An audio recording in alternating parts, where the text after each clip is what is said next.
Good morning students. Last classes में हमने parallel plate capacitor के लिए जब दोनों प्लेट्स के बीच में वैक्यूम था फॉर्मूला फाइंड किया और डाइलेक्ट्रिक स्लैब को उन दोनों के बीच में इंट्रोड्यूस करवा के भी हमने फॉर्मूला फाइंड किया। आज हम बात करेंगे कि अगर पैरेलल प्लेट कैपेसिटर की दोनों प्लेट्स के बीच में एक पर्टिकुलर थिकनेस की कोई कंडक्टिंग स्लैब अगर इंट्रोड्यूस करवा दी जाए, दैट मीन्स इंसर्ट करवा दी जाए, तो हमें कैपेसिटेंस कितना मिलेगा, मतलब तो कैपेसिटेंस पे क्या इफेक्ट पड़ेगा, ये चीज़ हमें देखनी है। ठीक है, तो सबसे पहले शुरुआत करते हैं हम एक डायग्राम की जिसमें हम एक पैरेलल प्लेट कैपेसिटर बनाते हैं।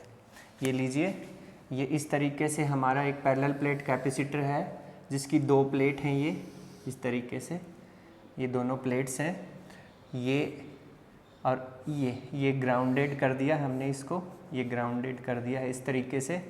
ठीक है, अब इसको हमने प्लस क्यू चार्ज दिया। ये लीजिए, इस तरीके से प्लस क्यू चार्ज इसके ऊपर डिस्ट्रीब्यूट हो रहा है ऐसे। तो इसके ऑपोजिट में इंडक्शन की वजह से यहाँ भी चार्ज आता है सेम मैग्नीट्यूड का, बट ऑपोजिट इन प्रॉपर्टी और ऑपोजिट इन प्रॉपर्टी। और ये जो प्लस वाला चार्ज था ये ग्राउंडेड हो गया। ये सब बातें आपको पहले से बताई दी गई हैं। ये माइनस क्यू आया मान लीजिए यहाँ पे। ठीक है, अब हमें पता है कि ऐसी सिचुएशन में दोनों प्लेट्स के बीच में एक इलेक्ट्रिक फील्ड क्रिएट होती है और वो इलेक्ट्रिक फील्ड होती है इस तरीके से क्रिएट। ये लीजिए, ये एक इलेक्ट्रिक फील्ड यहाँ पे क्रिएट हुई ऐसे, ये इस तरीके से हमारी इलेक्ट्रिक फील्ड बनी।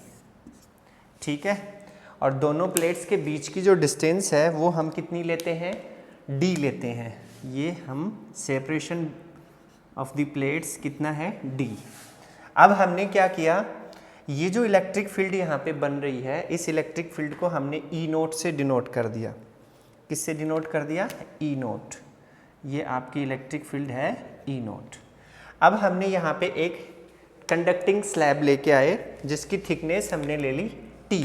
कितनी थिकनेस की, इसके बीच में एक कंडक्टिंग स्लैब को इंसर्ट करवा दिया। सॉरी, इस तरीके से हम एक कंडक्टिंग स्लैब को यहाँ पे इंसर्ट करवा रहे हैं। ये लीजिए, एक कंडक्टिंग स्लैब है ऐसे, इसको हमने यहाँ पे इंसर्ट करवा दिया। ये कोई कंडक्टिंग स्लैब हमने इसके बीच में रख दी है ऐसे। ठीक है, अब देखिए, ये जो कंडक्टिंग स्लैब है, ये कंडक्टर होने की वजह से इसके अंदर जो बहुत सारे जो फ्री इलेक्ट्रॉन्स हैं, मेजॉरिटी चार्ज कैरियर्स हैं कंडक्टर के अंदर, कंडक्टिंग स्लैब के अंदर, तो उनको ये जो पॉजिटिव चार्ज है ये अपनी तरफ अट्रैक्ट करेगा। तो उसके अट्रैक्शन की वजह से इस प्लेट के इस वाले जो ये वाली जो इसकी सरफेस है, इसके ऊपर नेगेटिव चार्जेज आ जाएंगे ऐसे। ये लीजिए, ऐसे नेगेटिव चार्जेज आ गए। ठीक है, और ये जो नेगेटिव चार्ज है ये इसके पॉजिटिव्स को क्या करेगा, अट्रैक्ट करेगा। तो यहाँ पे पॉजिटिव चार्जेज आ गए ऐसे, ये पॉजिटिव चार्जेज आ गए। ठीक है, इस तरीके से। अब हमने देखिए, हमारा जो लेसन था फर्स्ट लेसन, और उस फर्स्ट लेसन में हमने ये सब चीज़ें डिस्कस की हैं कि जो कंडक्टिंग जो मटेरियल होता है उसके अंदर की साइड में मतलब इंटरनल जो उसके पार्ट है उसमें इलेक्ट्रिक फील्ड जो है वो ज़ीरो होती है। तो इसके अंदर जो E की वैल्यू है, इसके अंदर जो E है यहाँ पे वो ज़ीरो होगा, और बाहर की साइड में जो कितनी, इतनी जगह और इतनी जगह, इफ़ेक्टिव जगह, इसकी थिकनेस कितनी ली हमने, T थिकनेस ली। ठीक है, इसका इफ़ेक्टिव जो एरिया है जिसमें इलेक्ट्रिक फील्ड बन रही है वो ये वाला और ये वाला है, क्योंकि बीच में तो हमने ये T थिकनेस वाली कंडक्टिंग स्लैब इसमें डाल दी है। ठीक है, इस तरीके से। तो अंदर की साइड में इलेक्ट्रिक फील्ड की वैल्यू 0 और बाहर की साइड में जो इलेक्ट्रिक फील्ड बनी है वो E नोट, ऐसे हमने इसको बता दिया। अब देखो, इसका सॉल्यूशन फाइंड आउट करना शुरू करते हैं अपन। सॉल्यूशन जब इसका फाइंड आउट करेंगे तो सबसे पहला पॉइंट क्या आता है वो बताता हूँ मैं आपको। हमें पता है, पहले से हम लोग ये कैलकुलेट कर चुके हैं। We have already find out the capacitance without conducting slab.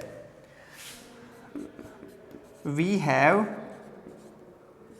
already find out the capacitance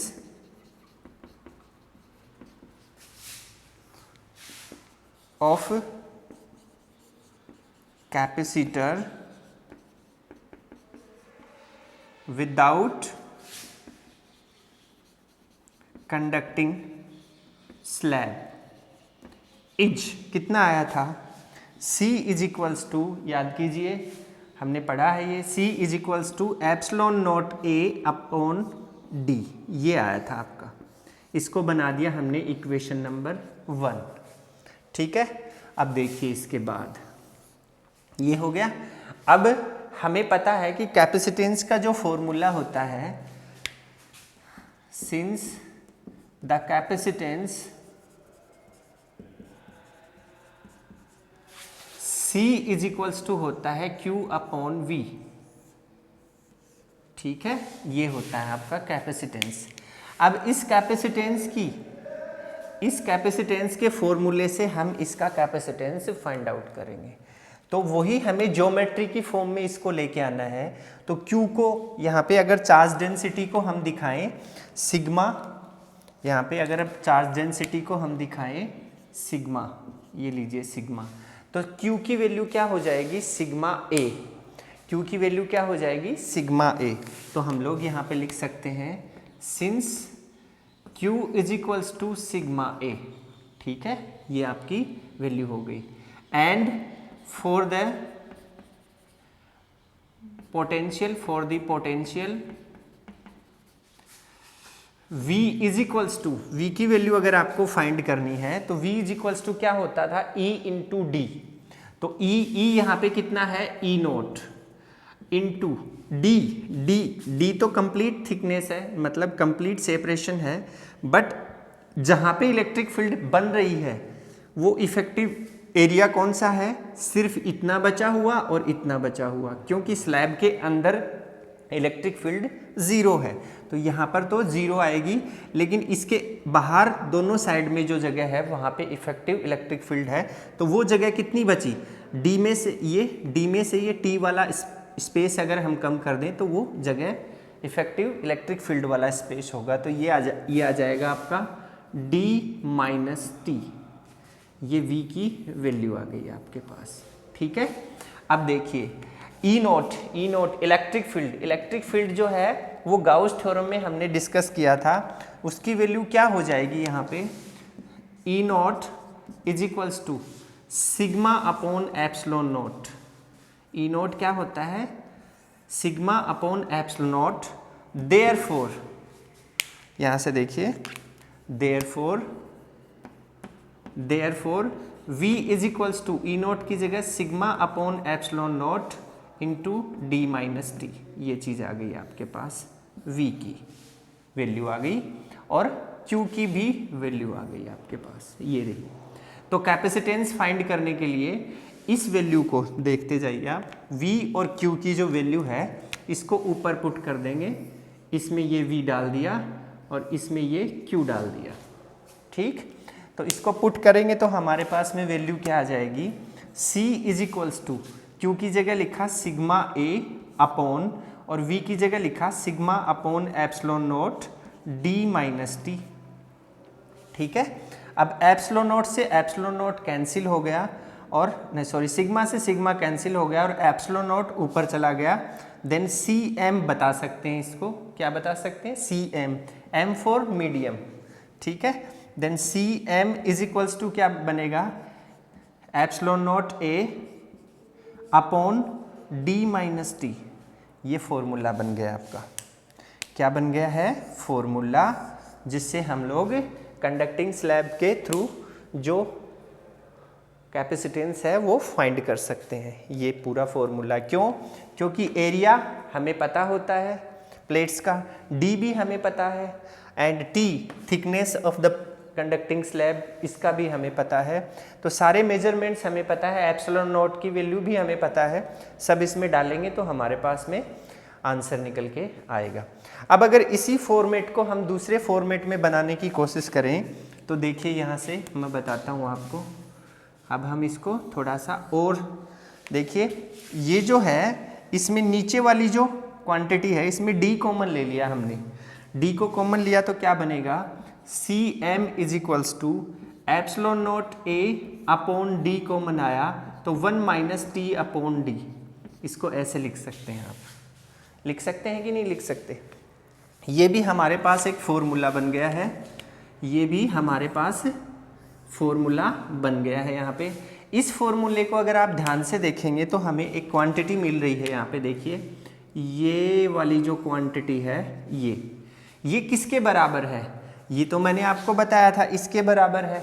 इसको आपने सी नोट मान लिया, अगर आप इसको सी नोट माने वैक्यूम के लिए या फ्री स्पेस के लिए तो ये तो सी नोट के बराबर है, तो इस चीज़ को हम सी नोट लिख सकते हैं। तो अगर हमने इसको सी नोट लिखा तो आप क्या बनाएंगे, C M is equals to C naught upon 1 minus T upon D. ये फॉर्मूला एक और फॉर्मूला बन गया है आपके पास। इस तरीके से इसको यहाँ से हम ब्रैकेट में बंद कर देंगे, ये फॉर्मूला बना आपका, ठीक है। इस तरीके से कंडक्टिंग स्लैब के लिए हमारे पास में कुछ फॉर्मूले बन के आए।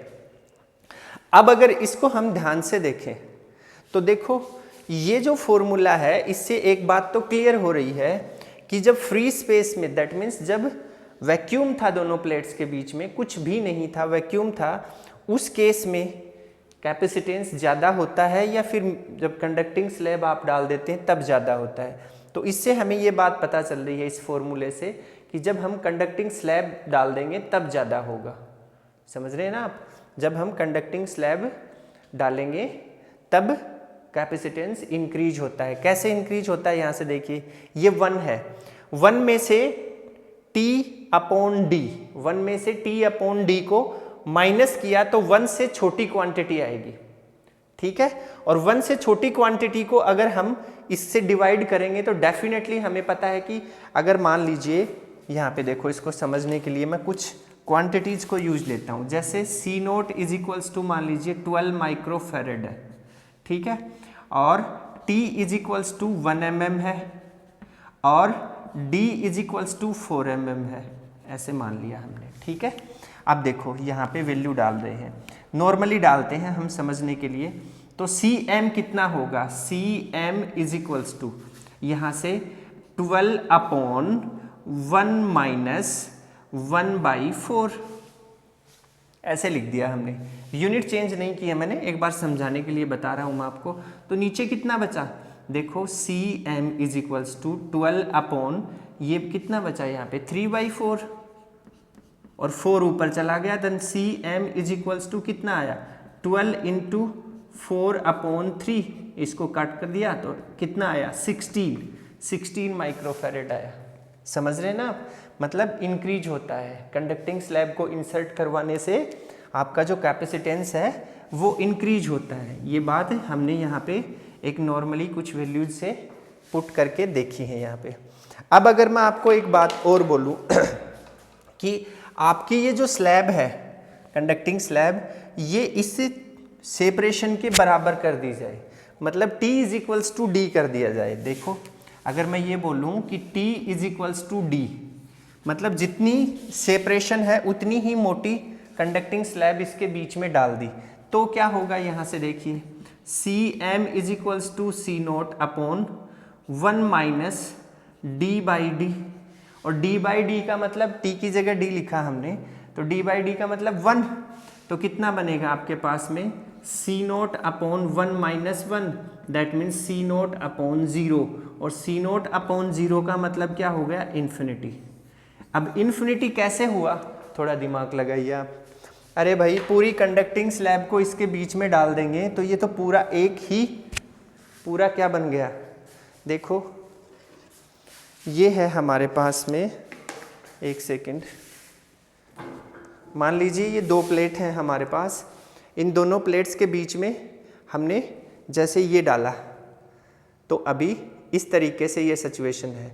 अब अगर इसके बीच में जितना स्पेस है उतनी ही मोटी अगर हम इसके बीच में स्लैब डाल दें, जितना स्पेस है उतना का उतना ही डाल दें, तो उस केस में क्या होगा, ये तो पूरा का पूरा एक कंडक्टर बन गया। जैसे बीच में डालते ही वो दोनों इससे टच हो गई, जैसे ये डाल दिया और ये दूसरी प्लेट है, इस दूसरी प्लेट, ये 2 प्लेट है, तो ये कैपेसिटर है, इसके बीच में ये कंडक्टिंग स्लैब हमने डाली, ऐसे डाली, इस तरीके से फुल भर दी, जितना डी था उतना ही भर दिया।